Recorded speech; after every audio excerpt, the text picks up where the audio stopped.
Hello बच्चों, मैं Gopal sir. Welcome to my YouTube channel Gopal sir classes. एक बार फिर से आप सभी बच्चों का बहुत बहुत स्वागत है मेरे YouTube channel Gopal sir classes में। क्लास 12 फिजिक्स से सभी हिंदी माध्यम के बच्चे, आप जो भी बोर्ड से हो, CG, MP, UP, Bihar, Rajasthan या झारखंड बोर्ड से, हम आज से शुरू करने वाले हैं क्लास 12 फिजिक्स की तैयारी। तो रेडी हो जाएंगे आप सभी बच्चे क्लास 12 फिजिक्स के लिए। एनसीईआरटी सिलेबस जो आपका हिंदी माध्यम का है वो हम कवर कराएंगे आपको पूरे साल भर। लगातार डेली आपको लेक्चर्स मिलेंगे हमारे YouTube channel Gopal sir classes में। तो इन सारे लेक्चर्स के लिए आपको करना होगा हमारा YouTube चैनल सब्सक्राइब और नीचे बेल आइकन का बटन है वो बटन दबा के रखिए ताकि सारे वीडियो के नोटिफिकेशन आप तक पहुंचते रहें। तो आज हम बात करेंगे एक नए सत्र की, नए शुरुआत की क्लास 12 फिजिक्स की। तो क्लास 12 फिजिक्स आज मैं स्टार्ट करने वाला हूं आप सभी का। बहुत सारे चैप्टर्स हैं। मैंने प्रीवियस वीडियो जो इंट्रो वीडियो था वहां आपको सारे के सारे चैप्टर्स के नाम बता दिए थे कि कौन कौन से चैप्टर्स आपको क्लास 12 में पढ़ना है। आप वहां से देख सकते हैं, लिंक मैं डिस्क्रिप्शन बॉक्स में दे दूंगा। ओके बच्चों, तो चलिए आज शुरुआत है। मैंने लास्ट वीडियो में भी बताया था कि कहां से हम शुरुआत करेंगे। बहुत सारे बच्चों ने कमेंट में बोला कि सर आप चैप्टर नंबर 1 से, यूनिट 1 से शुरुआत कीजिए, मगर मैंने बोला कि यूनिट 1 तो हमको करना ही है। यूनिट 1 हम बाद में करेंगे। हम सबसे पहले उस यूनिट पर, उन चैप्टर्स पर फोकस करते हैं जहां सबसे ज्यादा मार्क्स एग्जाम्स में, बोर्ड एग्जाम्स में पूछे जाते हैं। तो वो यूनिट है हमारा यूनिट 6 चैप्टर नंबर 9। यूनिट 6 है और चैप्टर नंबर 9 चैप्टर नंबर 10 वो आज हम शुरुआत करेंगे। और सबसे पहले हम कवर करेंगे इन दोनों चैप्टर्स को। 14 मार्क्स जो एनसीईआरटी पैटर्न है वहां इन दोनों चैप्टर्स से 14 मार्क्स के क्वेश्चन पूछे जाते हैं। तो चलिए आज हम शुरुआत करेंगे। और सबसे पहले मैं बच्चों को बता देना चाहता हूं कि इस यूनिट जो 6 है उस यूनिट में हमको पढ़ना है प्रकाशिकी के बारे में, ऑप्टिक्स के बारे में। ऑप्टिक्स जहां हम प्रकाश और उससे संबंधित विभिन्न घटनाओं का अध्ययन करेंगे वो होता है बेटा प्रकाशिकी। और दो चैप्टर्स यहां बनाए गए हैं। चैप्टर नंबर 9 जो है वो है किरण प्रकाश की और चैप्टर नंबर 10 जो है वो है तरंग प्रकाश की। अब ज्यादा नंबर यहां है 14 मार्क्स, तो चैप्टर्स भी बहुत बड़े होंगे। चैप्टर नंबर जो 9 है वो हमने अलग अलग पार्ट्स में बांट दिया है। 9A B C D E करके 5 पार्ट्स में बांट दिया है। हम एक एक करके आपको सारे के सारे पार्ट्स के जितने वीडियो लेक्चर है बहुत ही डिटेल में और सरल और बहुत ही आसान शब्दों में, छोटे छोटे वीडियोस में हम आपको समझाने की कोशिश करेंगे। ओके बच्चों, तो क्लास फर्स्ट लेक्चर नंबर 1 बहुत इंपॉर्टेंट होता है किसी भी सब्जेक्ट में, किसी भी क्लास के लिए। तो वीडियो में आप शुरू से लेकर अंत तक हमारे साथ बने रहेंगे ताकि आपको सारी की सारी चीजें जो हम आगे आपको पढ़ाने वाले हैं वो समझ में आए। और मैं सबसे पहले आपको बता देता हूं कि मैं न्यूमेरिकल्स पर बहुत फोकस करता हूं, क्योंकि जब भी आप किसी कॉम्पिटिटिव एग्जाम में जाते हैं तो वहां फिजिक्स में आपको सारे के सारे न्यूमेरिकल्स मिलते हैं। तो सबसे पहले हम काम वही करेंगे। मेरा पढ़ाने का तरीका यही है, मैं सबसे पहले थ्योरी बताता हूं और थ्योरी के बाद उससे रिलेटेड जितने भी न्यूमेरिकल्स प्रॉब्लम आते हैं वो सारे के सारे हम सॉल्व करते चलेंगे। ठीक है, तो बोर्ड के लिए ये क्लासेस हैं। बहुत ही सिंपल साधारण शब्दों में आपको मैं बताने की कोशिश करूंगा और जितने भी चीजें आएंगी सारे के सारे कॉन्सेप्ट क्लियर करने की। अगर कहीं आपको कुछ दिक्कत है, कुछ समझ नहीं आ रहा है तो आप कमेंट बॉक्स में बता सकते हैं। ठीक है, आप कमेंट करेंगे, हम आपको उस हिसाब से तैयारी कराते जाएंगे। और बहुत जल्दी हम एक हमारा जो टेलीग्राम चैनल है वो भी आप लोगों को लिंक मैं डिस्क्रिप्शन बॉक्स में दूंगा। वहां से बच्चों आप सभी क्या करेंगे, वहां आएंगे। अगर आपको कोई भी प्रॉब्लम रहेगी तो वहां हम डिस्कस करेंगे। अगर किसी भी नोट्स की आपको जरूरत पड़ेगी, पीडीएफ की जरूरत पड़ेगी तो वही टेलीग्राम जो हमारा चैनल रहेगा वहीं आपको अवेलेबल होगा। तो चलिए आज की क्लास की बात करते हैं। इस क्लास में हम आज शुरुआत करने वाले हैं प्रकाश की, मैंने आपको बता दिया है। तो चैप्टर नंबर 9A है, वहां से हम स्टार्ट करेंगे। तो चैप्टर नंबर 9A से पहले सबसे पहले यह समझ जाइए कि प्रकाश की ऑप्टिक्स होता क्या है। तो प्रकाशिकी भौतिकी की एक शाखा है, एक ब्रांच है। फिजिक्स की एक बहुत ही महत्वपूर्ण ब्रांच होती है जिसे हम क्या बोलते हैं, प्रकाशिकी बोलते हैं। तो प्रकाशिकी भौतिकी की वह शाखा है जिसके अंतर्गत प्रकाश ऊर्जा और उससे संबंधित परिघटनाओं जैसे प्रकाश का परावर्तन है, प्रकाश का अपवर्तन है, व्यतिकरण है, विवर्तन है, ध्रुवण है आदि का अध्ययन किया जाता है। वो क्या कहलाता है, प्रकाशिकी। तो सिंपल सी बात हो गई कि प्रकाशिकी है क्या। तो प्रकाशिकी जहां हम प्रकाश और प्रकाश, प्रकाश है क्या? प्रकाश ऊर्जा का एक रूप होता है। प्रकाश एक तरह का क्या है? एनर्जी है।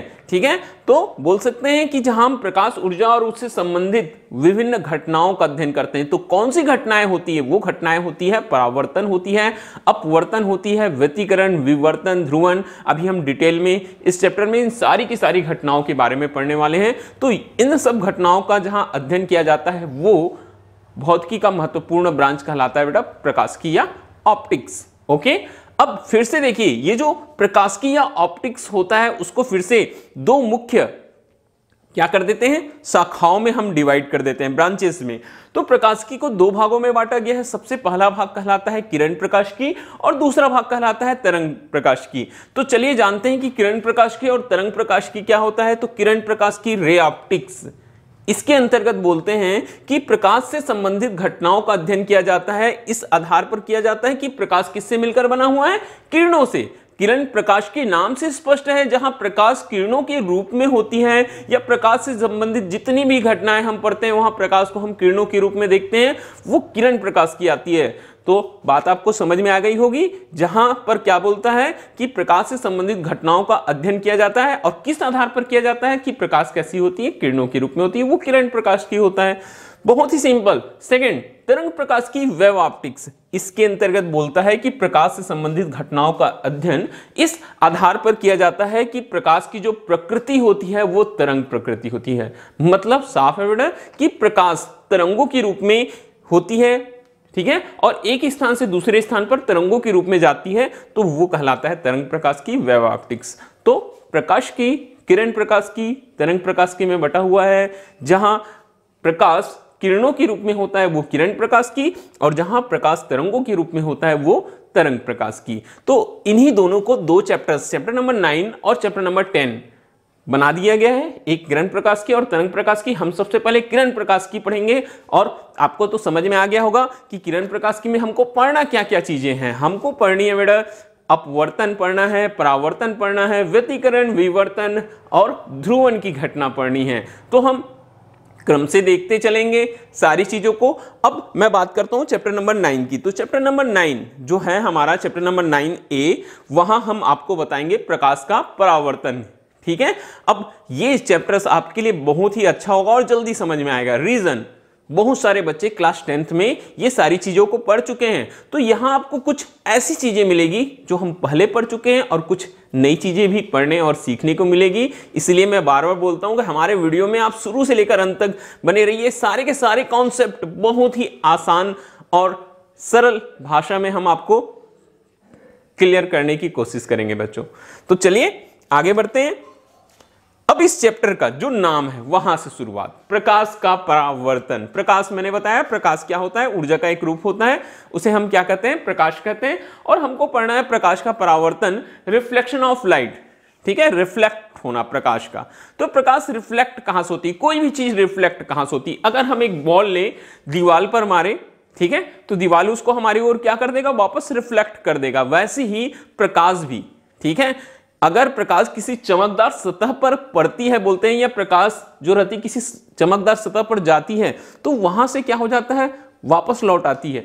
तो यह घटना कहलाती है प्रकाश का परावर्तन। हम बोल सकते हैं कि प्रकाश का किसी सतह से टकराकर उसी माध्यम में वापस आना क्या कहलाता है? प्रकाश का परावर्तन। मतलब जिस माध्यम से गई, ठीक है।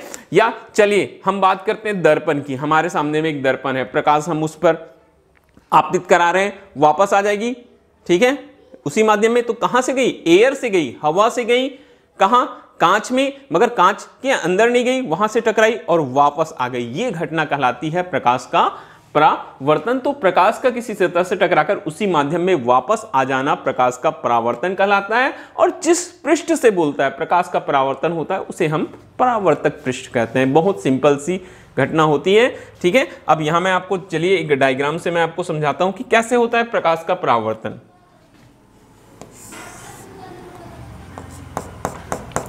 ये एक परावर्तक पृष्ठ मैंने बना लिया। परावर्तक पृष्ठ नीचे पेंट हुआ है, ठीक है, किसी भी धातु की हमने क्या कर दिया बेटा? नीचे की सतह को पेंट कर दिया है, ऊपर एक चमकदार सतह है, इसे हम बोलते हैं परावर्तक पृष्ठ।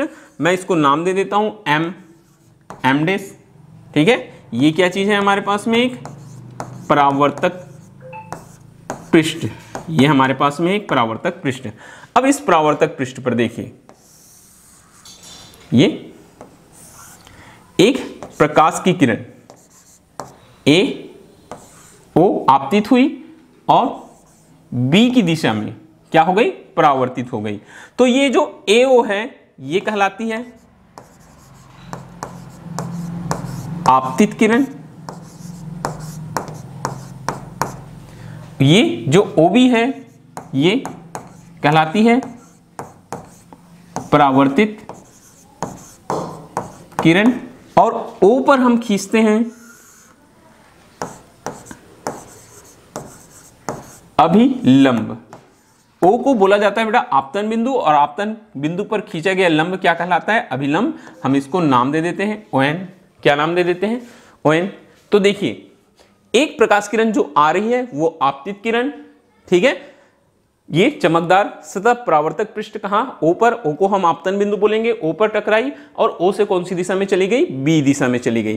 तो O पर खींचा गया लंब को अभिलंब बोलते हैं, और ये होती है प्रकाश की परावर्तन की घटना। यहां माध्यम हवा था, वापस कहां चला गया, एयर में चला गया। मतलब जिस माध्यम से प्रकाश किरण आती है उसी माध्यम में वापस लौट जाती है, तो वह घटना कहलाती है प्रकाश का परावर्तन। अब यहां देखेंगे आप आपतित किरण और अभिलंब के मध्य बना कोण आपतन कोण, आपतन कोण को हम I से डिनोट करते हैं, और वैसे ही अभिलंब और परावर्तित किरण के मध्य बना कोण परावर्तन कोण R। परावर्तन कोण क्या होता है, R।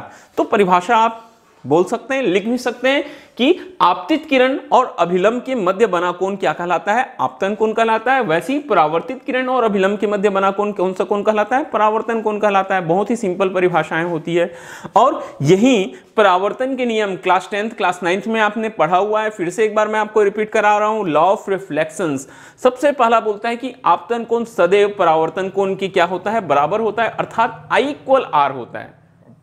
ये जो आपतन कोण है I और R आपस में ये दोनों कैसे होते हैं, हमेशा बराबर होते हैं। I इक्वल होता है किसके, R की। दूसरा जो नियम है, आपतित किरण, परावर्तित किरण और आपतन बिंदु पर अभिलंब, आपतित किरण, परावर्तित किरण और आपतन बिंदु पर अभिलंब तीनों एक ही समतल में होते हैं बोलते हैं। देख लीजिए एक ही तल पर दिखाई दे रहे हैं, आपतित किरण, ये अभिलंब और परावर्तित किरण। तो ये दो नियम है हमारे पास परावर्तन के, दोनों नियम आपको याद रखने हैं, ठीक है। कोई भी चीज, ठीक है, एग्जाम में आए या मत आए, सबसे पहले अपनी जो मानसिकता है वो बना लीजिए। आपको नॉलेज गेन करना है, जितना ज्यादा हो सके आपको जानकारी एकत्रित करनी है, सारी चीजों के बारे में जानना है, कहीं भी आपको किसी भी चीज में आपको काम आ सकता है, ठीक है। और ये तो आपने प्रैक्टिकल भी किया होगा क्लास 10th में कि आपतन कोण सदैव परावर्तन कोण की क्या होता है, बराबर होता है, ठीक है। तो दोनों नियम आपको समझ में आ गए। आगे बढ़ेंगे आज के क्लास में।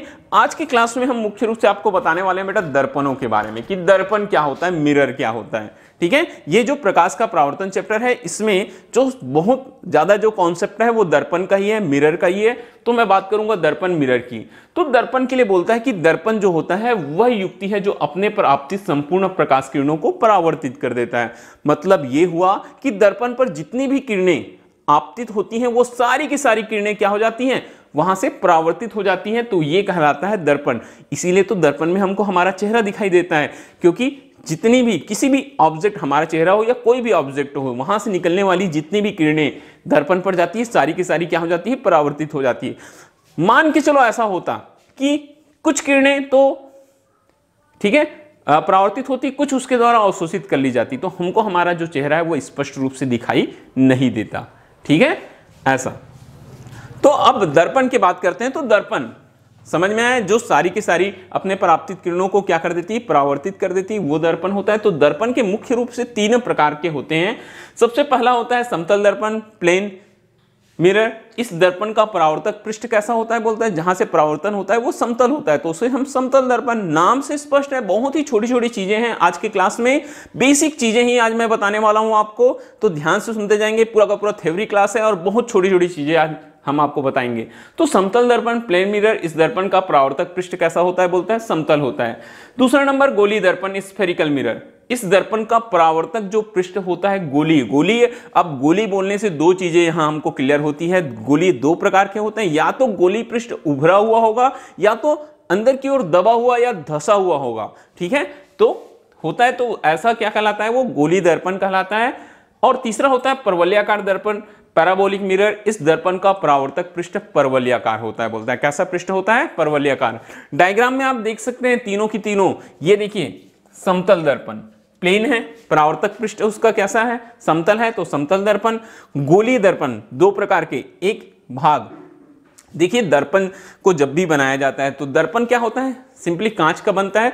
तो कांच के जब एक पृष्ठ पर बोलते हैं टीन या फिर मरकरी जो धातु रहता है उसका लेप लगा देते हैं, ठीक है, ये मिश्र धातु रहती है, तो इस तरह से हम उसका क्या कर देते हैं, लेप लगा देते हैं। और दूसरा पृष्ठ, एक क्या हो जाता है, एक पृष्ठ अपारदर्शी हो जाता है और दूसरा पृष्ठ क्या हो जाता है, चमकदार हो जाता है, तो ये कहलाता है दर्पण। तो दर्पण पिछला पृष्ठ यहां क्या कर दिया गया है, लेप लगा दिया गया है, ऊपर वाला पृष्ठ परावर्तक है और पृष्ठ परावर्तक पृष्ठ कैसा है, समतल, तो समतल दर्पण हो गया। वैसे ही जब एक गोले को दो भाग में बांट दिए, जो उभरा हुआ भाग है उसके पीछे की ओर क्या कर दिया गया है, पेंट लगा दिया गया है, ठीक है, या फिर उसको हमने क्या कर दिया, लेप लगा दिया। किसकी लेप बोलते हैं, टीन या मरकरी जो धातु होती है उसकी लेप लगा दिए, तो ऊपर वाला भाग परावर्तक पृष्ठ है उभरा हुआ, तो ये कैसा हो जाएगा, ये उत्तल हो जाएगा। और जहां धंसा हुआ भाग परावर्तक पृष्ठ है वो क्या हो जाएगा, अवतल हो जाएगा। तो ये होता है गोलीय दर्पण। और ये परवलय के आकार का, तो परवलयाकार दर्पण, ठीक है। डायग्राम्स में आपको पूरी की पूरी चीजें क्लियर हो जाएगी। आगे बढ़ेंगे आज के क्लास में। अब बात करते हैं हम गोलीय दर्पण, ठीक है, स्फेरिकल मिरर, ये हमको आज पढ़ना है। तो गोलीय दर्पण, स्फेरिकल मिरर, इस दर्पण का परावर्तक पृष्ठ, अभी हमने बताया था गोली, गोली मतलब दो चीजें, गोली बोलेगा तो दो चीजें हमारे दिमाग में आनी चाहिए, या तो उभार लिए होगा, या तो दबा हुआ, या कैसा होगा, धंसा हुआ होगा, ठीक है, उभरा हुआ या दबा हुआ। तो अब गोलीय दर्पण दो प्रकार के होते हैं, ठीक है, उभरा हुआ और दबा हुआ बोले, उसी आधार पर इसको दो भागों में बांट दिया जाता है। सबसे पहला बोलता है अवतल दर्पण, कॉन्केव मिरर।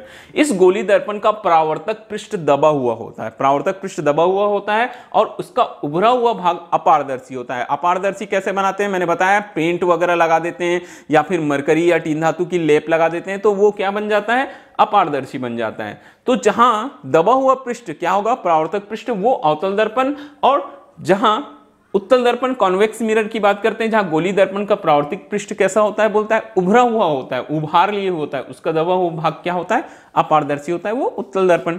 डायग्राम में आप देख सकते हैं अवतल दर्पण, अंदर की ओर जो धंसा हुआ भाग है वो परावर्तक पृष्ठ है, ठीक है, और वैसे ही जहां उभरा हुआ भाग परावर्तक पृष्ठ है वो कौन सा दर्पण कहलाता है, वो उत्तल दर्पण कहलाता है। तो गोलीय दर्पण दो प्रकार के होते हैं, एक होता है अवतल कॉन्केव मिरर और दूसरा होता है उत्तल कॉन्वेक्स मिरर। तो चलिए आगे हम देखते हैं कुछ बहुत ही महत्वपूर्ण परिभाषाएं, दर्पण से संबंधित छोटी छोटी चीजें हैं जो हमको बहुत अच्छे से सीखना है और समझना है। तो कुछ परिभाषाएं हम देखेंगे। सबसे पहले दर्पण, दर्पण का द्वारक, अपर्चर बोलते हैं।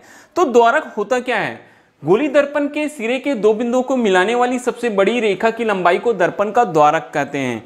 देखिए अगर ये अवतल दर्पण है तो दोनों सिरा, एक सिरा x है दूसरा सिरा y है, तो ये जो x y रहेगा ये दर्पण का क्या कहलाएगा, द्वारक कहलाएगा, अपर्चर कहलाएगा, ठीक है। डायग्राम में आप देख सकते हैं ये है x और ये है y, तो दोनों सिरों को मिलाने वाली जो रेखा होती है या रेखा की सब लंबाई है, सबसे बड़ी रेखा, ठीक है, वो क्या कहलाती है, वो कहलाती है द्वारक। बहुत सारी रेखाएं मिलाती है मगर जो सबसे बड़ा जो होता है, जो लंबाई होती है, वो क्या कहलाता है बेटा, वो द्वारक कहलाता है। तो एक्स वाई हमेशा आपको याद रखना है, एक्स और वाई के बीच की दूरी। आप बोल सकते हो दर्पण के दो सिरों के बीच की जो दूरी होती है वो होता है दर्पण का द्वारक।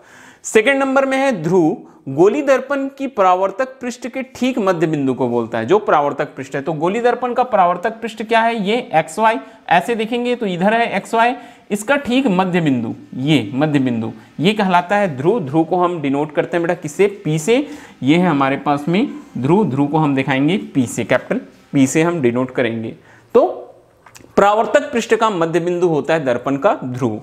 तीसरे नंबर में है वक्रता केंद्र। अब देखिए बहुत ही महत्वपूर्ण चीज होती है वक्रता केंद्र। जो भी गोलीय दर्पण होता है, चाहे वो अवतल हो उत्तल हो, उसे किसी गोले से काट कर बनाया जाता है। किससे काट कर बनाया जाता है, किसी गोले से। ये गोला कटा हुआ है, अंदर की ओर धसे हुए पृष्ठ को हमने परावर्तक पृष्ठ बनाया तो अवतल बन गया, और अब जब उभरे हुए पृष्ठ को परावर्तक पृष्ठ बनाया तो उत्तल बन गया। मगर दोनों के दोनों क्या है, किसी न किसी गोले के भाग हैं। तो इस गोले का जो केंद्र होता है वो केंद्र का क्या कहलाता है, वक्रता केंद्र कहलाता है। यहाँ अवतल का वक्रता केंद्र देखेंगे बाईं ओर आ रहा है, और ये वक्रता केंद्र को किससे डिनोट किया गया है, इसको हमने सी से डिनोट किया है। वैसे ही उत्तल दर्पण की बात करते हैं तो उत्तल दर्पण में किधर आ रहा है, दाईं ओर आ रहा है गोले का वक्रता केंद्र, तो ये सी क्या कहलाता है, वक्रता केंद्र कहलाता है। चौथा नंबर में वक्रता त्रिज्या। फिर से बोलेंगे कि जो भी दर्पण है, चाहे वो अवतल है चाहे उत्तल है, जिस गोले को काटकर दर्पण बनाया गया है उस दर्पण की त्रिज्या ही क्या कहलाती है, वक्रता त्रिज्या। तो सी और पी के बीच की दूरी को हम वक्रता त्रिज्या कहते हैं, आर से डिनोट करते हैं। अवतल दर्पण, बहुत ही महत्वपूर्ण चीजें मैं आपको बता रहा हूं, ध्यान से सुनते जाएंगे।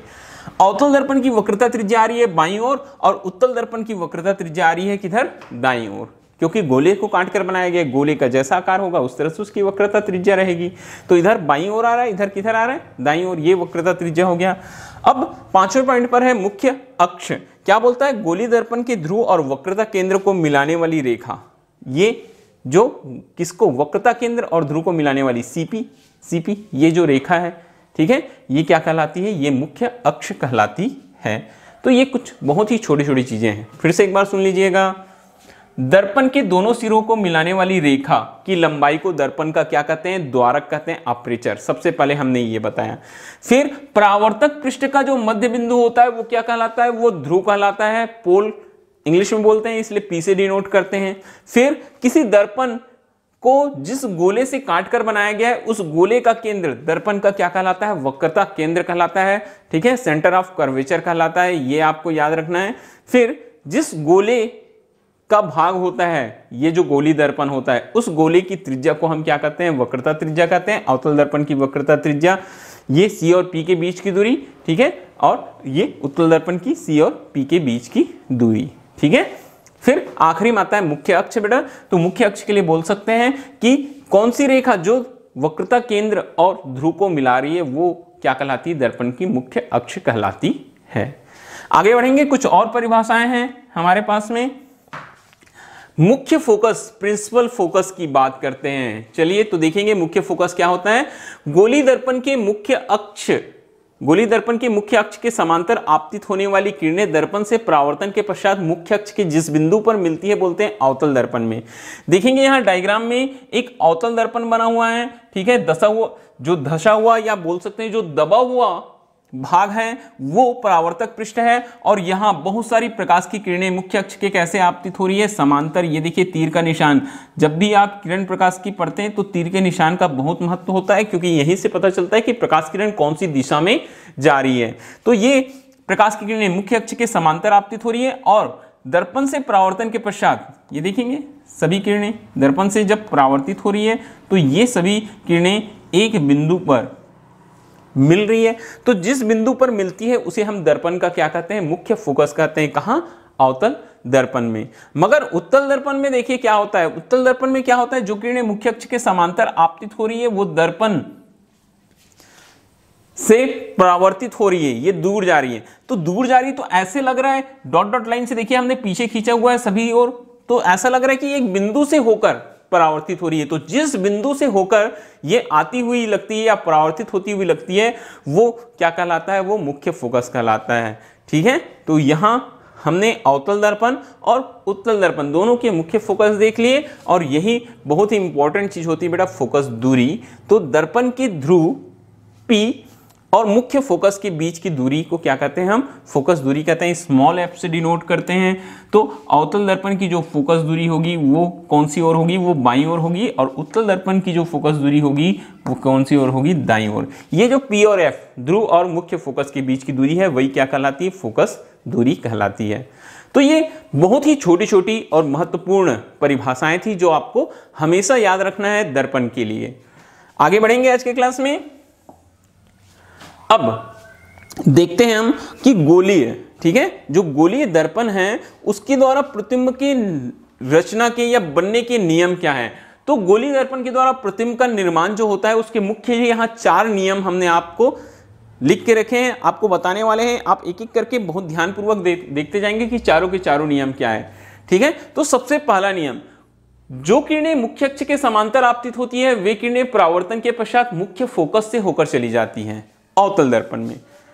दिखाई दे रहा है, यहां देखिए एक अवतल दर्पण है, प्रकाश की किरणें मुख्य अक्ष के कैसे आपतित हो रही है, समांतर आपतित हो रही है, और दर्पण से परावर्तन के पश्चात कहां से होकर जा रही है, बोलता है ये मुख्य फोकस से होकर जाती है। ये मुख्य फोकस क्या है, एफ। मुख्य फोकस कहां से होकर जाती है, एफ से होकर जाती है ये। और वैसे ही मुख्य फोकस से होकर आती हुई प्रतीत होती कहां, उत्तल दर्पण में। ये पहली प्रकाश किरण मुख्य अक्ष के समांतर गई, इस दिशा में क्या हो गई, ये परावर्तित हो गई। ये दूसरी प्रकाश किरण इस दिशा में क्या हो गई, ये परावर्तित हो गई। तो दोनों के दोनों ऐसे लग रहे हैं कि एक बिंदु से होकर आ रहे हैं, मतलब कहां से होकर आ रहे हैं, मुख्य फोकस से होकर आ रहे हैं। तो ये पहला नियम है, ठीक है। दोनों में बताया हमने, अवतल में और उत्तल में। अब जो दूसरा नियम होता है इसी का उल्टा होता है। यहां क्या हो रहा है, देखिए ध्यान से समझते जाएंगे। जो किरणें मुख्य अक्ष के समांतर आपतित होती हैं वो मुख्य फोकस से होकर, ठीक है, परावर्तन के पश्चात मुख्य फोकस से होकर जाती हैं। बात समझ में आ रही है। मुख्य अक्ष के समांतर आपतित होने वाली किरणें अवतल दर्पण में मुख्य फोकस से होकर जाती है और उत्तल दर्पण में ऐसा लगता है कि मुख्य फोकस से होकर आ रही है, ठीक है। तो ये होता है। और ठीक उल्टा, अब जो किरणें मुख्य फोकस से होकर क्या होती है, आपतित होती है, बोलता है जो किरणें मुख्य फोकस से होकर अवतल दर्पण में अथवा मुख्य फोकस की ओर उत्तल दर्पण में, यहां देखिए प्रकाश किरण मुख्य फोकस से होकर आपतित हो रही है, मगर दर्पण से परावर्तन के पश्चात मुख्य अक्ष के कैसे चली जा रही है, ये समांतर चली जा रही है। वैसे ही जो किरण उत्तल दर्पण में मुख्य फोकस की दिशा में, ये इधर आ रही है, मुख्य फोकस की दिशा में जा रही थी, मगर दर्पण से परावर्तन के पश्चात मुख्य अक्ष के कैसे गई, समांतर। तो दोनों के दोनों बहुत ही महत्वपूर्ण नियम होते हैं, याद रखना। समांतर आपतित किरणें मुख्य फोकस से होकर क्या होती हैं, जाती हैं, और मुख्य फोकस से होकर आपतित होने वाली किरणें परावर्तन के पश्चात क्या हो जाती है, समांतर हो जाती हैं। तो ये दो नियम सबसे शुरुआत के हमारे पास। आगे बढ़ेंगे तीसरे नियम की ओर। तीसरा नियम क्या बोलता है कि जो किरणें वक्रता केंद्र से होकर या वक्रता केंद्र की ओर आपतित होती हैं वे किरणें परावर्तन के पश्चात उसी मार्ग से वापस लौट जाती हैं। मतलब ये हुआ कि अगर कोई प्रकाश किरण वक्रता केंद्र से होकर जा रही है तो वो परावर्तन के पश्चात उसी दिशा में वापस लौट आएगी। देखिए ये प्रकाश किरण वक्रता केंद्र से होकर जा रही थी, ये वक्रता केंद्र है सी, और वापस परावर्तन के पश्चात उसी दिशा में लौट गई। वैसे ही वक्रता केंद्र की दिशा में आपतित होने वाली एक और किरण उत्तल दर्पण में उसी दिशा में क्या हो गई, वापस लौट गई। तो ये याद रखना कि अगर वक्रता केंद्र से होकर जाएगी तो उसी मार्ग पर क्या हो जाएगी, वापस लौट जाएगी। और चौथा नियम होता है जो किरणें ध्रुव पर आपतित होती है वे परावर्तन के नियमों का पालन करते हुए क्या हो जाती है, बोलता है परावर्तित हो जाती है। मतलब सीधे जाएगी, ये ध्रुव पर जा रही है तो ये भी उसी दिशा में क्या हो जाएगी, वापस लौट जाएगी। ओके बच्चों, तो ये हमारे पास कितने नियम हैं, 4 नियम हैं। और प्रतिबिंब बनने के लिए कोई भी 2 जो नियम है उनका लागू होना बहुत जरूरी होता है। तो सारे के सारे नियम आप बहुत अच्छे से याद कर लेंगे। आप नोट डाउन कर सकते हैं, वीडियो पॉज कीजिए, सारे के सारे नियम नोट डाउन कीजिए और लिखना। मैंने बताया है, पहले ही वीडियो में बताया था कि नोट्स बनाना बहुत जरूरी होता है। जब तक आप नोट्स नहीं बनाएंगे आपको चीजें अच्छे से समझ में नहीं आएगी। ओके अब हम एक एक करके देखेंगे। सबसे पहले हम देखेंगे कि अवतल दर्पण के द्वारा प्रतिबिंब का निर्माण किस प्रकार होता है। ये हमारा सबसे पहला काम है कि अवतल दर्पण के द्वारा प्रतिबिंब का निर्माण किस प्रकार, फिर हम देखेंगे उत्तल दर्पण के द्वारा कैसे होता है। तो चलिए कुछ अलग अलग स्थितियों में हम देखते हैं कि अवतल दर्पण के द्वारा प्रतिबिंब का निर्माण किस प्रकार होता है। सबसे पहले बात करेंगे, पहला नंबर में लिखा है वस्तु की स्थिति। वस्तु कहां है, अनंत पर। प्रतिबिंब कहां बनता है, मुख्य फोकस पर। प्रतिबिंब का आकार बहुत छोटा होता है, बिंदु आकार का। वास्तविक और कैसा बनता है, बोलता है उल्टा बनता है।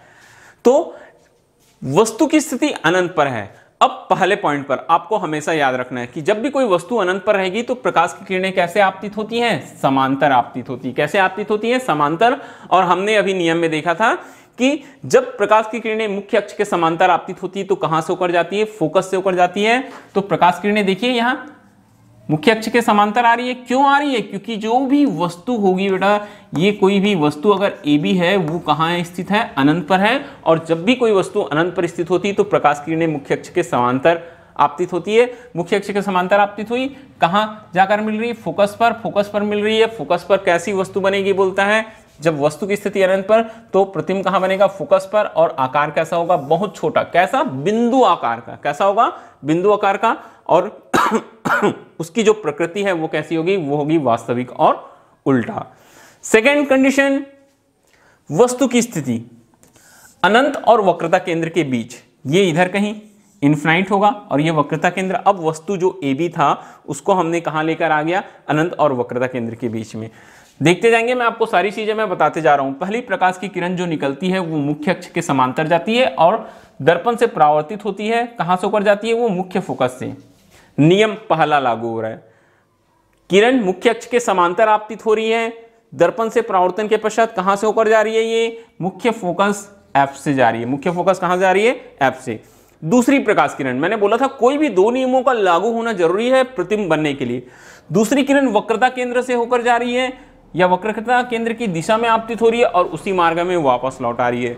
तो ये दोनों किरणें जो मुख्य अक्ष के समांतर गई वो फोकस से होकर गई और जो वक्रता केंद्र से गई वो उसी दिशा में वापस लौट आई। तो ये दोनों किरणें जिस बिंदु पर मिल रही है वहां ए बी का उल्टा और वास्तविक प्रतिबिंब ए डैश बी डैश बन रहा है, और ये जो प्रतिबिंब बन रहा है वो कैसा, कहां बन रहा है, वक्रता केंद्र और मुख्य फोकस के बीच बन रहा है। वस्तु थी वक्रता केंद्र और अनंत के बीच में और प्रतिबिंब बना वक्रता केंद्र और मुख्य फोकस के बीच में। वस्तु से कैसा बना, छोटा बना, उल्टा और वास्तविक बना। तो ये सारे के सारे पॉइंट्स की वस्तु कहां है, उसकी प्रतिबिंब कहां बन रहा है, उसका आकार कैसा है, उसकी प्रकृति कैसी है, ये सारी की सारी चीजें आपको बहुत अच्छे से याद होना चाहिए। ठीक है, देख लीजिए आप एक बार फिर से, आगे बढ़ेंगे फिर से। तीसरा, वस्तु की स्थिति वक्रता केंद्र पर। वस्तु कहां स्थित है, बोलता है वक्रता केंद्र पर, पास लाते जा रहे हैं। वस्तु वक्रता केंद्र पर आ गई। वस्तु क्या है हमारे पास, ए बी। एक प्रकाश किरण मुख्य अक्ष के समांतर गई, वो परावर्तन के पश्चात कहां से गई, फोकस से। पहला नियम हमेशा वही है, मुख्य अक्ष के समांतर आपतित होने वाली किरणें फोकस से होकर जाती है, फोकस से चली गई। ठीक है, ये हमारे पास पहली किरण आ गई। अब दूसरी किरण, दूसरी निकलने वाली जो किरण है वो फोकस से होकर जा रही है, ये दूसरा नियम था। अब जो मुख्य अक्ष के समांतर आपतित होता है वो फोकस से होकर, परावर्तन के पश्चात फोकस से होकर जाता है, और जो फोकस से होकर जाता है वो क्या होता है, वो परावर्तन के पश्चात कहां से होकर चले जाता है, वो मुख्य अक्ष के समांतर आपतित होता है। दोनों एक दूसरे के उल्टा। समझ में आ रही बात, फिर से सुनिएगा, बहुत इंपॉर्टेंट पॉइंट है। पहली किरण, ये फर्स्ट नंबर, पहली किरण मुख्य अक्ष के समांतर आपतित हुई, वो फोकस से होकर गई, ये हमारे पास में है फोकस। ठीक है, वो फोकस से होकर गई। दूसरी किरण फोकस पर आपतित हुई, वो मुख्य अक्ष के समांतर गई, और दोनों के दोनों जिस जगह पर मिल रहे हैं, दोनों के दोनों जिस जगह पर क्या हो रहे हैं, मिल रहे हैं, वहां वस्तु का उल्टा और वास्तविक प्रतिबिंब बनता है। और ये प्रतिबिंब ऐसा होता है जो वस्तु के आकार का ही होता है। कैसा होता है, वस्तु के आकार का। बहुत ही इंपॉर्टेंट है। ये पहली किरण थी, मुख्य अक्ष के समांतर आपतित हुई, ये दूसरी किरण थी, फोकस से होकर गई। तो जो समांतर आपतित हुई वो फोकस से होकर, परावर्तन के पश्चात फोकस से होकर गई, और जो फोकस पर आपतित हुई वो मुख्य अक्ष के समांतर आपतित हुई। पहला और दूसरा नियम, दोनों नियम लगा हुआ है, और दोनों जिस बिंदु पर मिलती हैं वहां वस्तु का उल्टा और वास्तविक प्रतिबिंब बना वस्तु के आकार का। चौथी स्थिति, वक्रता केंद्र और मुख्य फोकस के बीच। अब वस्तु को देखो, सी और एफ के बीच रख दिए। कहां रख दिए हमने, सी और एफ के बीच में। अब पहली प्रकाश किरण मुख्य अक्ष के समांतर आपतित हो रही है और परावर्तन के पश्चात कहां से होकर जा रही है, ये मुख्य फोकस से होकर जा रही है। कहां से होकर जा रही है, मुख्य फोकस से। और दूसरी प्रकाश किरण जो है वो वक्रता केंद्र की दिशा में आपतित हुई और उसी मार्ग में वापस लौट गई। दोनों जहां मिले वहां वस्तु से बड़ा और आवर्धित प्रतिबिंब उल्टा और वास्तविक ए डैश बी डैश प्राप्त हुआ। तो याद रखिएगा कि जब वस्तु वक्रता केंद्र और मुख्य फोकस के बीच होती है तो प्रतिबिंब कहां बनता है, वक्रता केंद्र और अनंत के बीच। वस्तु से बड़ा वास्तविक और उल्टा प्रतिबिंब बनता है। ठीक है, आगे बढ़ेंगे। पांचवी स्थिति, अब देखिए, अब वस्तु कहां है, अब वस्तु को हमने मुख्य फोकस पर रख दिया है। पहली प्रकाश किरण मुख्य अक्ष के समांतर गई, वो मुख्य फोकस से होकर ही परावर्तन के पश्चात आगे परावर्तित हो गई। बात समझ आ रही है, मुख्य अक्ष के समांतर, ये पहला नियम तो हर जगह लागू हो रहा है और हर बार वही हो रहा है। तो पहली प्रकाश किरण जो थी वो मुख्य अक्ष के समांतर गई, ठीक है, और परावर्तन के पश्चात मुख्य फोकस, कहां से? मुख्य फोकस से होकर चली गई। अब दूसरी प्रकाश किरण जो थी वक्रता केंद्र की दिशा में आपतित हुई और फिर से वापस गई। अब दोनों की दोनों किरणें देखिए जो जा रही है यहां से, ये इस तरह से दोनों की दोनों किरणें एक दूसरे के समांतर जा रही है, तो ये दोनों किरणें कहां मिलेगी? ये अनंत पर मिलेगी। कहां मिलेगी? ये अनंत पर मिलेगी। तो प्रतिबिंब कहां बनेगा? अनंत पर। तो ये पहले का उल्टा हो गया। जब प्रकाश की किरणें कैसे आई थी? अनंत से आई थी, तो प्रतिबिंब कहां बना था? फोकस पर। और जब वस्तु अनंत पर था तो प्रतिबिंब फोकस पर बना था, और यहां वस्तु जब फोकस पर है तो प्रतिबिंब कहां बन रहा है? अनंत पर बन रहा है। वास्तविक और उल्टा बनेगा, और वस्तु से कैसे बनेगा? बहुत ही बड़ा बनेगा। बहुत इंपॉर्टेंट होता है ये भी आपको याद रखना है। आगे बढ़ेंगे। छठवीं स्थिति, वस्तु की स्थिति बोलता है मुख्य फोकस और ध्रुव के बीच में। ये भी इंपॉर्टेंट है। अब मुख्य फोकस और ध्रुव मतलब F और P के बीच में पहली प्रकाश किरण मुख्य अक्ष के समांतर गई, वो मुख्य फोकस से होकर गई। दूसरी प्रकाश किरण वक्रता केंद्र से होकर गई, वो भी अपने मार्ग में वापस लौट गई। तो यहां भी देखिए दोनों की दोनों किरणें आगे बढ़ती हुई दिखाई दे रही है, एक दूसरे के समांतर, एक दूसरे को कहीं नहीं मिल रही है। तो हम यहां करते क्या है? दोनों किरणों को पीछे खींचते हैं। दर्पण के पीछे जहां दोनों किरणें मिलती है वहां वस्तु का सीधा और आभासी प्रतिबिंब प्राप्त होता है। वस्तु से कैसा होता है? बहुत बड़ा होता है। ठीक है, तो एक ही ऐसी कंडीशन होती है जहां वस्तु का सीधा और आभासी प्रतिबिंब प्राप्त होता है, जब वस्तु मुख्य फोकस और ध्रुव के बीच में रहती है। यहाँ किरणों को हमको पीछे की ओर खींचना पड़ता है, यहाँ आभासी प्रतिबिंब प्राप्त होता है, और ये ए डेस बी डेस। तो याद रखना, छठवीं स्थिति मुख्य फोकस और ध्रुव के बीच रहेगा वस्तु, तो प्रतिबिंब कहां बनेगा? दर्पण के पीछे, वस्तु से बड़ा, आभासी और सीधा। तो ये 6 कंडीशंस हैं अवतल दर्पण द्वारा प्रतिबिंब बनने के।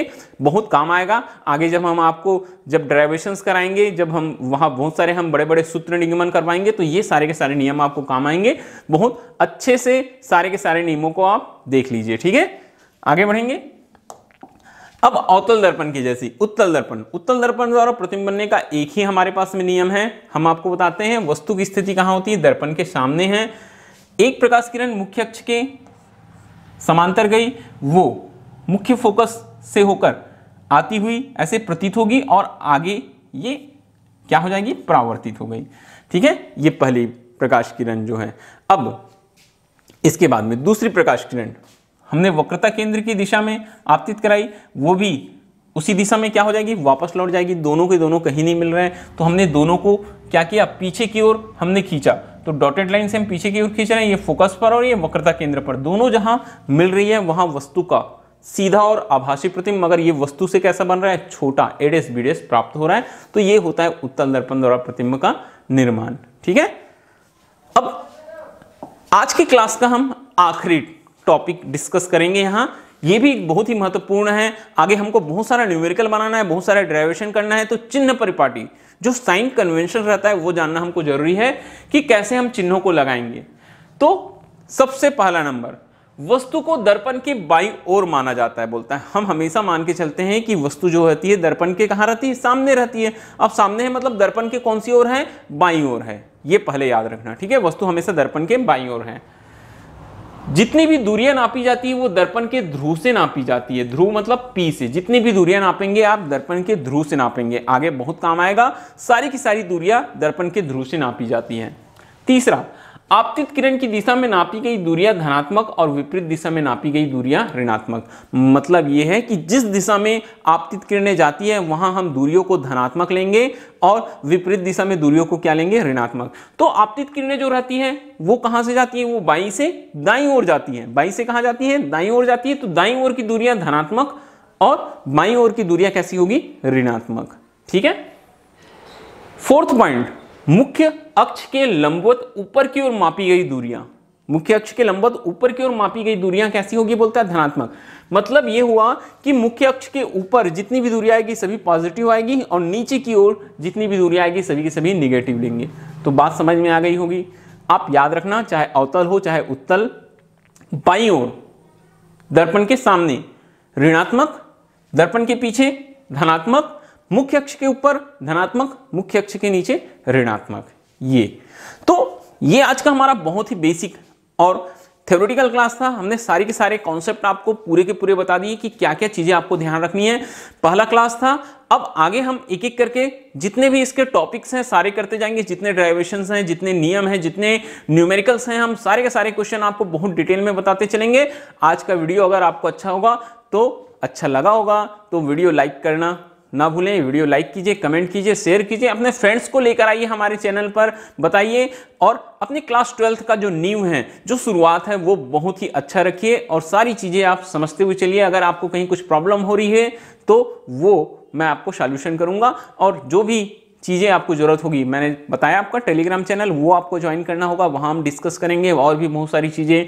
अगर आपको पीडीएफ की जरूरत होगी, किसी सिलेबस की जरूरत पड़ेगी, या किसी भी तरीके की आपको कोई भी नीड होगी, वहां हम कंप्लीट करेंगे। ओके बच्चों, तो आज के लिए इतना ही। फिर मिलेंगे हम लेक्चर नंबर 2 में। नेक्स्ट डे इसी समय फिर से वीडियो अपलोड होगा। Okay, thank you.